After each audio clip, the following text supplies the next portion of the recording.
Hello there, and welcome back to War Thunder, to the video about the MiG-23MF, some first impressions. And this is the Operation Winter Grinding Event Marathon's top 10-star reward. It is rank 7 in the German tech tree, battle rating 11, and it is not a premium, it's just a reward.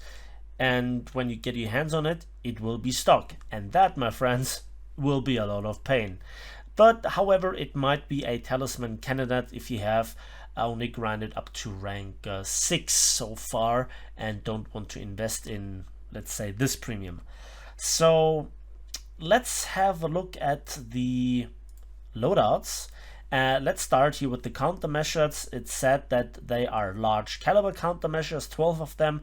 If you use the mixed like I do, you have 6 pops overall, and the anti-AR missile ones, they kind of work, but the chaff doesn't seem to work versus the more modern radar or similar guided weapons. So there is that. Then we have the main cannon, the 23mm GSH-23L, 200 rounds, high rate of fire, but it's more like a grenade launcher, really slow muzzle velocity, and also the shells drop off quite significantly, with the gun also being mounted below the aircraft, so aiming is not that easy, but when you hit, the enemy just disintegrates quite considerably.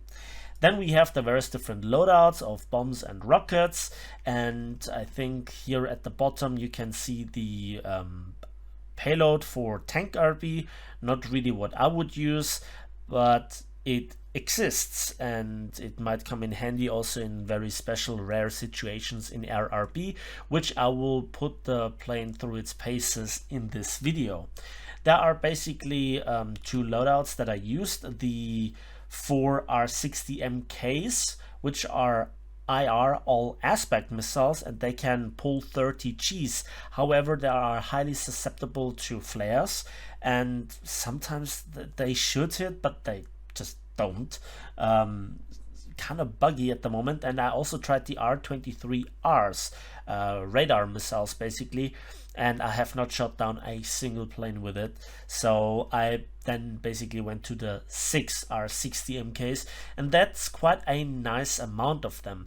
Then there are also the R3Ss and also the R3M1, 4 of them, so there are quite a lot of loadout options.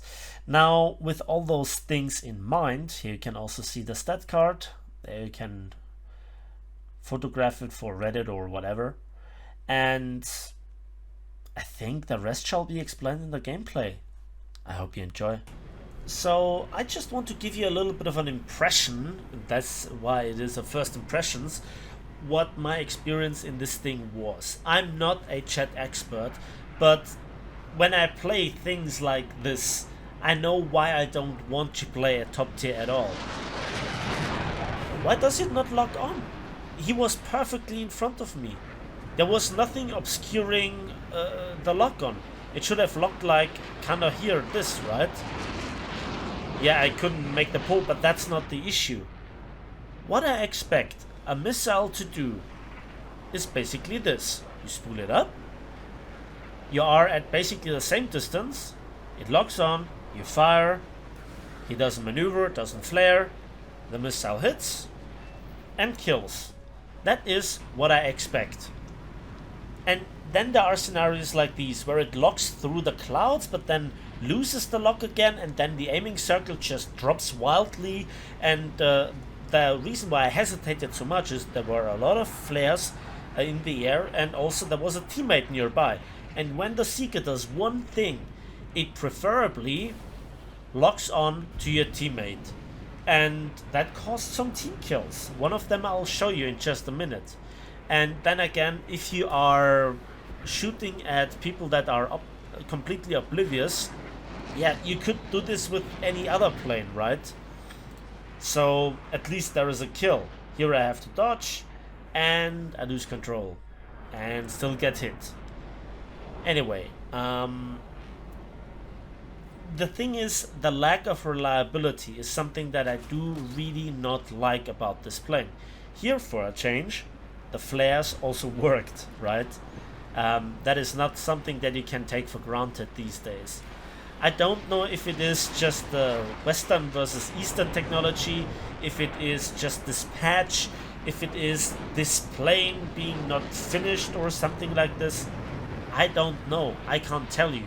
All that I can tell is I had some serious issues with this plane, with the missiles, with the aiming.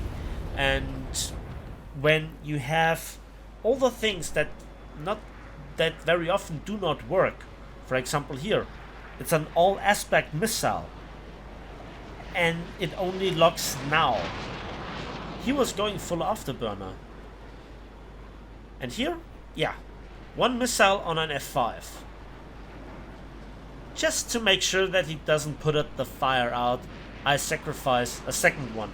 It was just kill number 50, I guess. So better make sure. And only while burning for like half a minute after the first hit, including a second hit, the F5 goes down. Another taste, here, boom, just a hit. And then a teammate fires another missile and I get a kill assist. You know, and that happened very often. Another thing is this.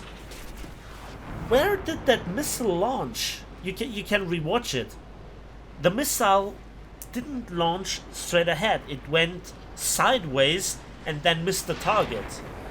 And yeah, those missiles really don't like flares. And also here, doesn't hit. Maybe he was too fast? I don't know. So I have all sorts of interesting issues with this. And some of the more reliable straightforward shots don't work. And some of the crazy shots, then they work. It's not something where I could really make out a specific pattern. If this sounds too negative, I'm sorry, but I just try to give you a feeling what my experience was. And I only can tell you my experience. And again, he flared and the missile went really close to his plane. So the proximity fuse, I guess this missile has one, should have activated. And also here, this missile should have hit, but it just didn't. So I fire another one, and that then seals the deal. There it is. And yeah, also this Kefir, no problem in killing him, right? He's low on energy, he's slow, he tries to go behind the mountain, but it doesn't work, and I get the kill. Now, here is something. Here, he also flares. I launched a missile, and I get a critical hit. Not a full hit, and that is kind of how I expected it to work. You know, with the previous example. Again, very unreliable. Again, I'm not a jet expert, and with scenes like this, over and over, I just don't want to play it. I have no interest. For me, personally, this is deeply frustrating. Being so reliant on technology that is absolutely unreliable. And then the missile also switched to my teammate and instantly gave me the team kill. As promised, there's the team kill. Go on Reddit, you know, do your things. But I just can't cope with this. This is just frustrating. So, some more examples actually here. You can see that the wings actually give you a lot of maneuverability at lower speeds. And around Mach 1, this plane maneuvers quite nicely. But so many other planes have just very nasty, I guess, weaponry, etc., that you really cannot hang around too much. It's for one-on-one situations. And also gifted kills are something. And there the missile hits. I don't understand, right? He flared all over the place and the missile hit him anyway. Maybe he didn't turn down the afterburner and, you know, the missile seeker was just seeing the afterburner and never saw the flares to begin with. Anyway, yeah, my first impressions on this plane, the MiG-23MF, it's more like missile fail. If it was purely on me, then tell me, but I just don't have a good experience in this plane. And that's all that she wrote for me today. So that's it, and thanks for watching, thanks for listening. Please give this video a like if you did, subscribe and hit the bell if you want to see more, and we'll see each other on the waves, on the battlefields, and in the skies of war.